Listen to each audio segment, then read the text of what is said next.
Welcome back to the Couch Potato Show. Today, me and Frank are joined by Isaiah McDaniels for a very special episode. Isaiah, how you doing today?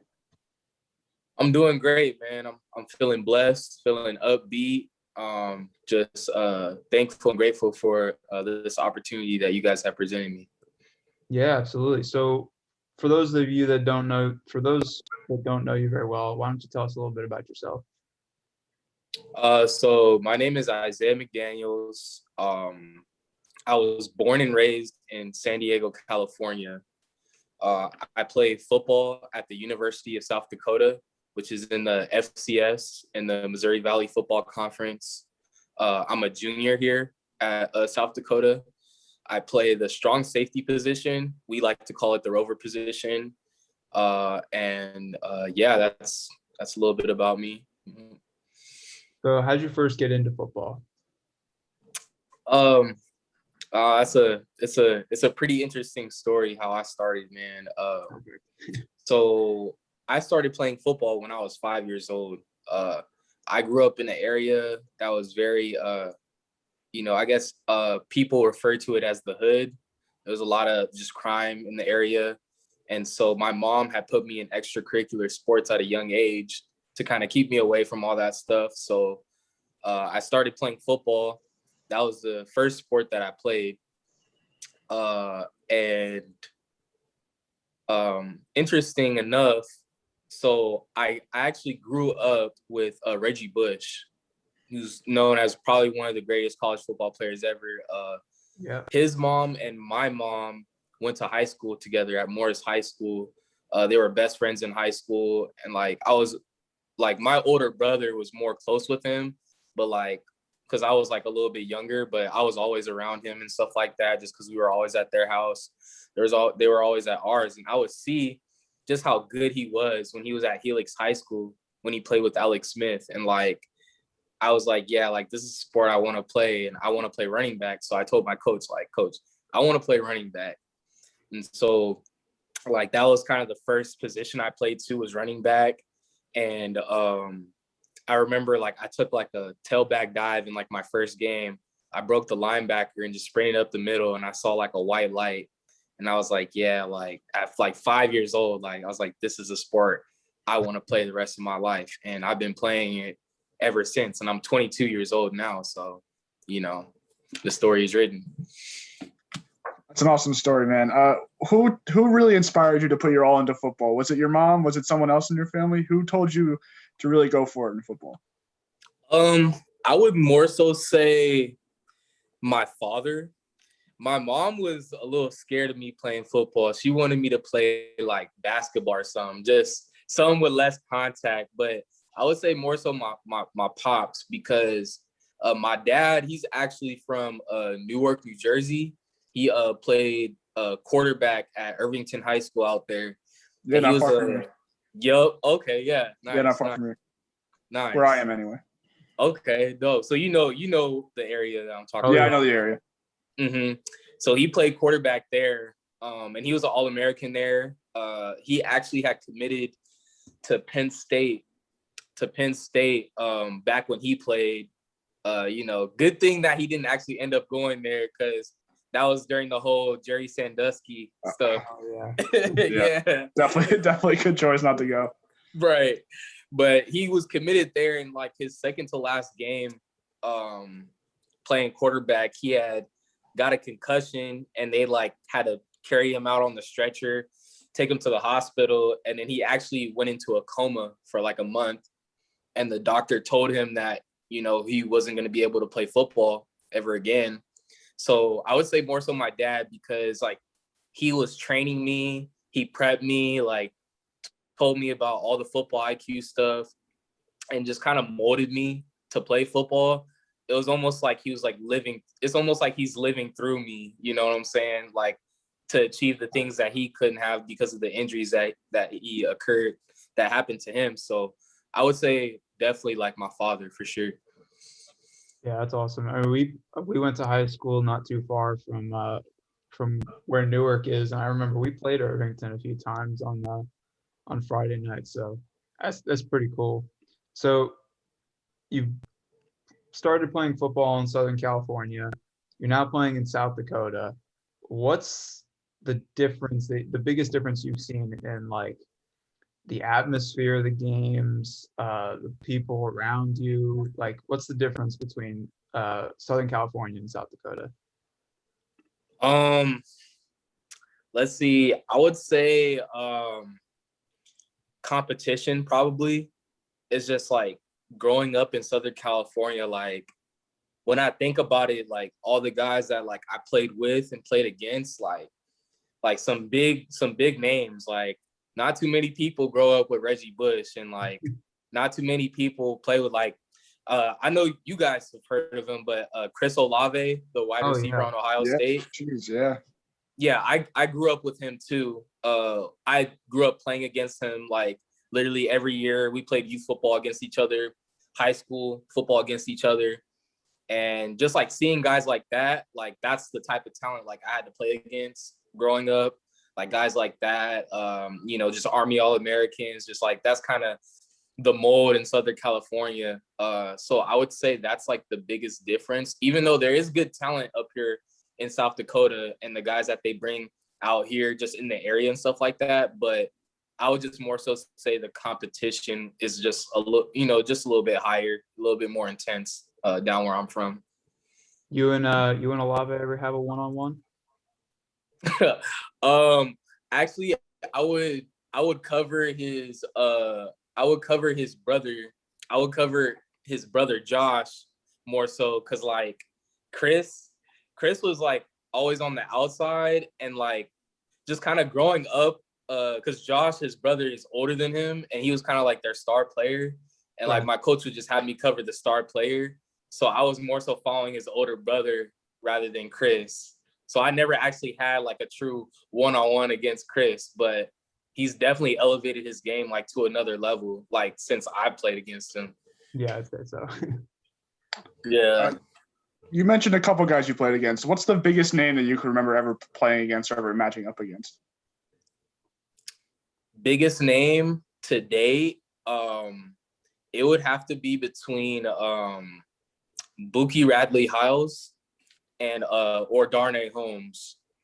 I would probably say Darnay Holmes just because he's in the NFL now, you know. But because like my senior year of high school, we played against Calabasas in the Southern Regional Championship, and my coach had me guard Buki. He had me guard Keyshawn Johnson Jr. and then Darnay Holmes if he was in the slot. I just kind of played like nickel that game. But I would definitely say like Buki or Darnay Holmes for sure. Probably Darnay just because he's in the NFL. So Isaiah, coming out of high school, you were a two-star recruit. Did you ever use this as motivation to try and show people that you definitely deserved higher ratings, or were you just kind of like there to do what you got to do? Oh man, like that definitely was a motivator for me. Like while I was in high school, just because like back when I was in high school, like obviously like where I was, we do get a lot of exposure, but like the way exposure is done now is just way different than it was back then. Like guys are getting stars just out of nowhere now. Like you could just get a star off of just like one camp performance. And like I was going to the camps I needed to go to. I get just the problem with me was, you know, like, and I guess it isn't really a problem, but I was like a really like, I'm a team player. Like I'm a team first type of player. Right. And my coaches, like college coaches would tell me like I have the mold of a cornerback, like a college cornerback, but just for my team and the sake of my team, I had to play like linebacker, you know what I'm saying? Just because like I could hit, I was one of the hardest hitters, so they needed me in the box. And so I didn't really have tape for the corner position or for really the safety position. I had more tape for safety position because I played like a hybrid, but that definitely was my motivation because I didn't have the tape necessary to show, you know, like D1s, like FBS schools, like I can play a college cornerback at a high level. So that definitely did motivate me, but it's more so been about proving myself right. Cause like, I know my talent, I know what I bring to the table. And, I don't have to seek validation from outside sources because I know everything I need is inside of me. So, but that definitely was a motivator just because I didn't have the exposure that I should have had.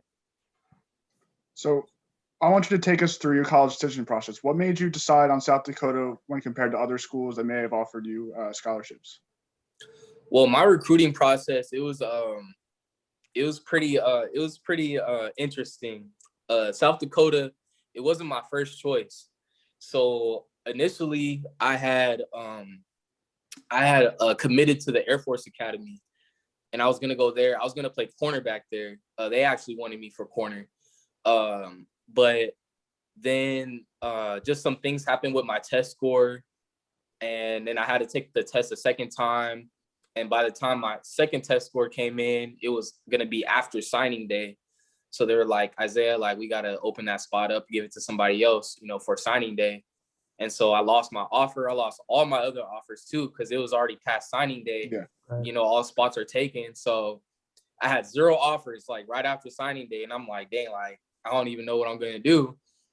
And then that's just where the support system comes in, man. Like, the different coaches I had, like, I'm a part of this organization called Team Akasi, and it's ran by one of my high school coaches, Verlaine Batofi.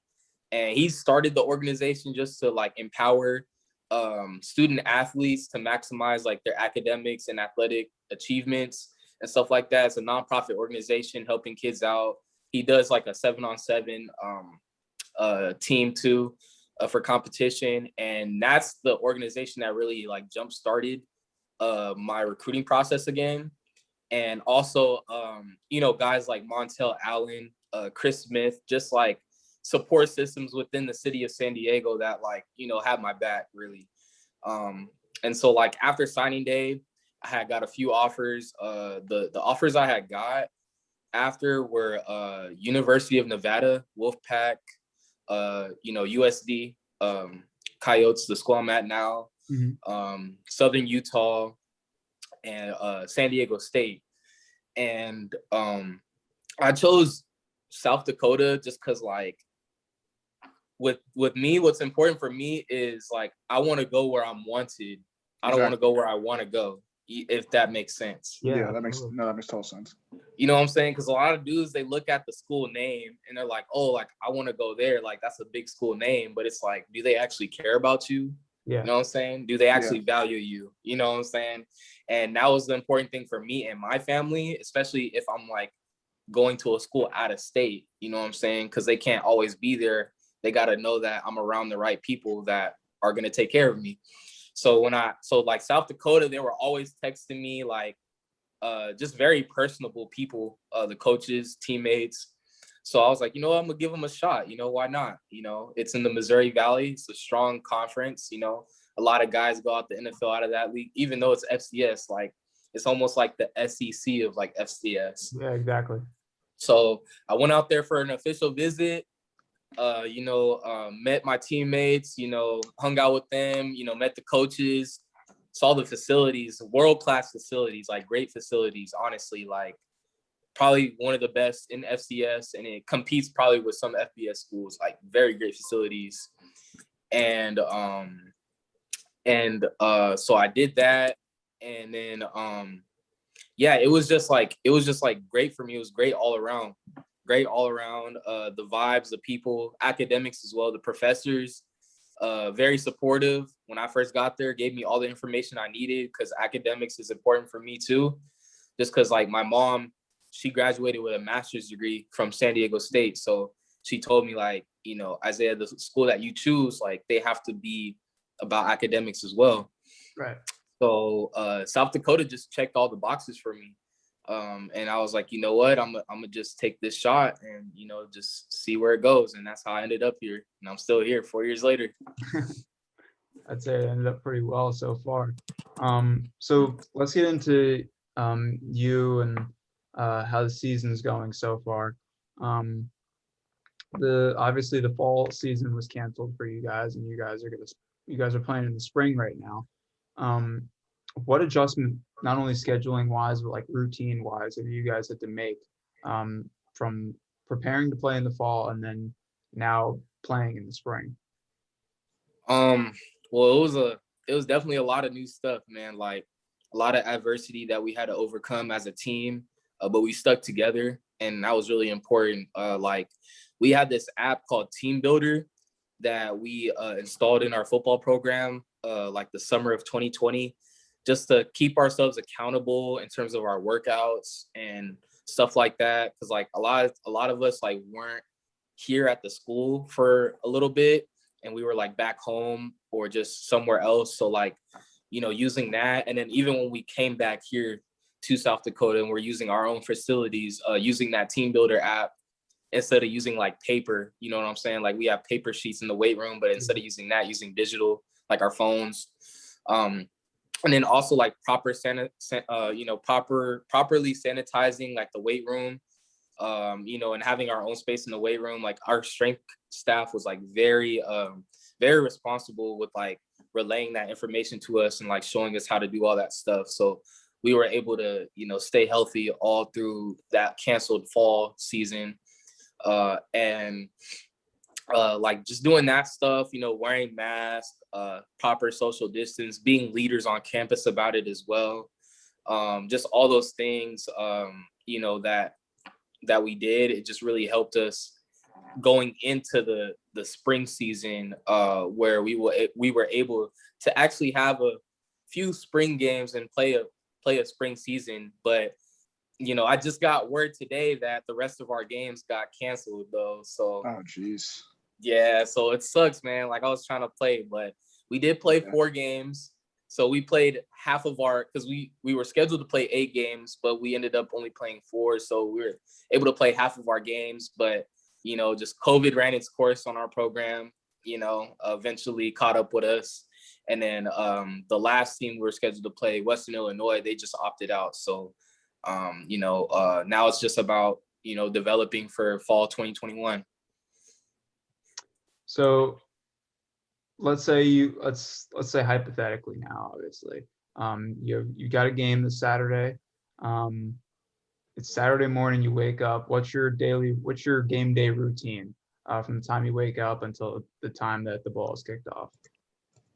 I like to consider myself a very spiritual person. And when I talk about spiritual, I don't necessarily mean like religious. Like I'm very in tune with myself, and just who I am as a person.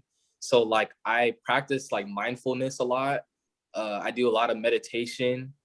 I watch like TED Talks. I listen to frequency vibrations, just like things that keep me in tune with my body so that I don't get too alarmed or too like nervous once I step out on the field. Like something I like to do the night before a game is like I watch all my top players. Like I watch their highlights, like my favorite players, like guys like Tyrann Mathieu, Mika Fitzpatrick, Jamal Adams. Like I just like watch their highlights, and I visualize myself as that person on the screen making that play. And then like I visualize myself like wherever, if we're at the Dome, Dakota Dome, or if we're at a away stadium, wherever we're at, like before I go to sleep, I visualize myself making those same plays. So when I go to sleep, then like it's already like in my brain that I'm making those plays. And then when I wake up, I pray, and then I meditate as well. So like then when I leave my house and then I go out getting ready for the game, and I step out on the field, it's really like nothing to me. Like I don't really get too nervous. I really stay very even. I keep my head above water and I stay even because I'm just very in tune with myself and very peaceful. Do you got a playlist that you like to listen to? Any specific artists or anything? Yeah, I like lately, like on game days, I like listening to like Polo G. Polo G is like one of my favorite artists. Like his album The GOAT, like like you gotta have the mindset of like you're the greatest ever, like that you're the best to ever play this game, like, and you can't be like insecure about it, or like, because that's not like, you can't be insecure. You have to be confident in yourself and your abilities, and the only way that you're going to be great in this game is thinking that you are the greatest, So like I like listening to that album. And then definitely Nipsey Hussle. Nipsey Hussle is my favorite artist. So I listen to Victory Lap probably like almost every day. And that's like the one thing like I gotta listen to before the game. I gotta listen to Victory Lap because it just gets me going, gets me hyped. So Isaiah, this season, well, now your completed season, unfortunately, you have 29 tackles in 4 games. What do you contribute to this level of success when compared to other seasons? I would say preparation. First and foremost, preparation, fundamentals, and technique, and also being coachable.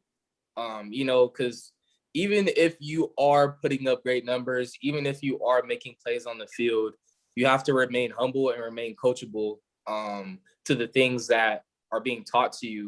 And that's not just from your coach, like from teammates as well, and just from other people, like being a sponge to information, soaking up information. You say those stats, like those are good numbers, but it's crazy because like how I feel within myself is that like that's not great. Like I could do more, I could do better. And so you have to have that mindset too, is that you have to be humble and be hungry. Like you can never be satisfied. Nothing can ever be enough for you. You always have to strive for more, and you always have to want more for yourself. But before that, you have to, perfect your craft, try to perfect your craft every day through preparation, fundamentals, and technique, mastering the mental aspect of the game more so than physical. Because in my opinion, this game is 90% mental and like 10% physical. Like, especially once you get to a higher level, it just all comes down to your mind and can you control your thoughts and can you control the things that are happening in your mind. So, yeah. So obviously you guys are no stranger to having games canceled this year. And like you said, the rest of the season has come to an end. But for you guys as a team, going through a week's worth of preparation for a game, what's it like to just have it canceled? And after all that prep and all those workouts and thinking that you're going to be playing on Saturday, and all of a sudden Saturday comes and there's no game. Yeah, man, that's a great question, and it's really hard. Honestly, it is a hard thing to deal with, but it's kind of like what my coach, my coach was telling me, like don't think that the work that we're putting in here is going to waste, because these same teams are still the teams that we're going to be playing when we get to like the fall season. You know what I'm saying? Like we're still going to be playing the NDSUs. We're still going to be playing the UNIs, like we're still going to be playing those matchups. So like, you can't think that your work is going to waste. You have to think like, okay, like we're just going to build on top of that and stack this work once we get back to preparing for them in later dates.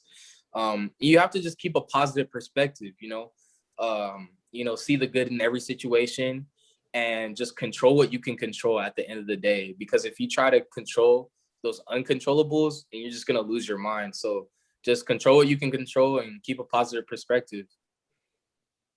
Isaiah, you spoke about a little bit about your favorite NFL players like Jamal Adams and Tyrann Mathieu and all those guys. Are those who you compare yourself to in the NFL in your game, or is there someone else that you probably think you're more like? I would say, well, my favorite football player of all time is Sean Taylor, the great Sean Taylor. I think his birthday just passed, if I'm not mistaken. Yeah. And you want to know the reason why he is my favorite player too is not just because we play the same position, but we were also born on the same day. I was born on April 1st as well. Awesome. Well, happy belated birthday. Yeah, I appreciate that, man. Thank you. I appreciate it. Yeah, man. Sean Taylor, the great, born on the same day as him. We play the same position. He might be a little bit bigger size than me, but we got the same heart and the same passion, same drive. And just like the type of person he was after like doing research on him, it's a guy that you want to be like in terms of your character. So like guys like Sean Taylor, that's my favorite player. Bob Sanders as well, the great Bob Sanders. That's a name I haven't heard in a while. Yeah, like my coaches, they like referring to me as like a Bob Sanders, kind of just like the position I play, the way I come down and hit. And actually, one of my coaches, Abdul Hodge, he was teammates with Bob Sanders at the University of Iowa for a time there. So he knows Bob personally, and like they just, they see the embodiment, that the way I go about my business and the way I approach the game, it's pretty similar to Bob. And also, obviously Tyrann Mathieu, like I grew up watching his highlights, like his legendary college highlight tapes, like, Yeah, he was incredible in college. Incredible, man, like a different breed, and he kind of just like just an inspiration to me, just because of like his story, just all the things that had happened to him at LSU, the good and the bad.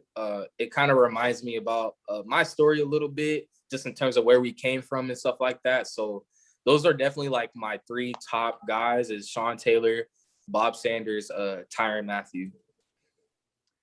So we've got the NFL draft coming up at the end of April here. And please correct me if I'm wrong, but I'm pretty sure you've stepped on the field with one of the NFL's top prospects in Trey Lance. Am I correct? Yes, sir. So what can you say about the way Trey plays, and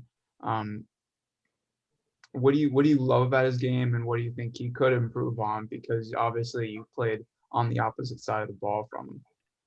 Well, another interesting thing here that a lot of people don't know. So my first career collegiate tackle was on Trey Lance. That's what we love. Cool. Yes, sir. Yes, sir. It was my redshirt freshman year. It was like the first time I had stepped on the field on defense. So, little jitters, but it was like a third and 3. It was like third down, 3 yards to go. And I just ran the alley, solo tackle on him. And that was before he blew up, because he was just a true freshman back then. Right. And so one word I can describe his game as, though, is I would say grit. Like, he has grit, man. Like he's gonna win by any means necessary, like at all costs. And he's gonna like run over anybody that's in his way. Like, as we can see from his highlights, like him running over D linemen and all those people, like he threw all those touchdowns with no interceptions, like just crazy numbers, you know what I'm saying? Like, he's gonna do whatever it takes to win. And that's what I respect about his game.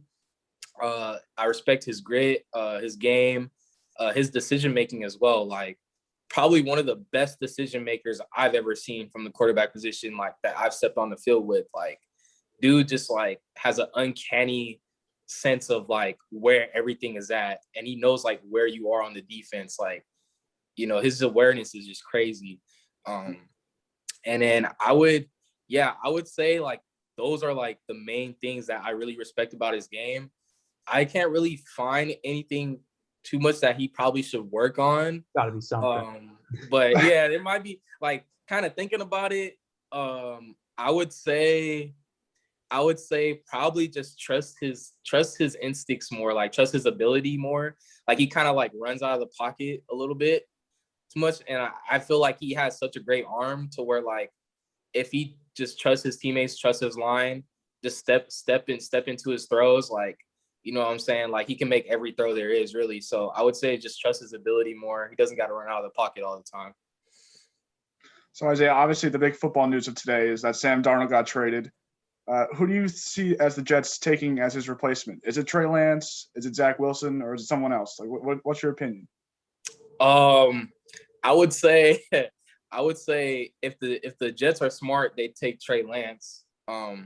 If they're smart, they take Trey Lance just from the character aspect. I mean, nothing against Zach Wilson or anything. It's just I haven't played against him, and I played against Trey. I know kind of like how he plays and stuff like that, and just like seeing it like in person, just like unbelievable talent, like a rare breed. So like, they got to take Trey, man. Like, don't pass up on him. Hear that, Jets? Don't be dumb. Take Trey. Right. They always find a way to mess it up. Don't mess it up this time. Exactly. Well, Isaiah, we want to thank you so much, not only for sharing your stories throughout high school and college, but also delivering some A1 level NFL scouting right here. So thank you so much for coming on. Appreciate you guys for having me on. All right. No problem, Well, man. Good luck. yeah, Thank you. absolutely. Good luck in the fall. Thank you guys. Appreciate it. All right. For the Couch Potato Show, for Frank and for Isaiah, we're signing off. Thank you.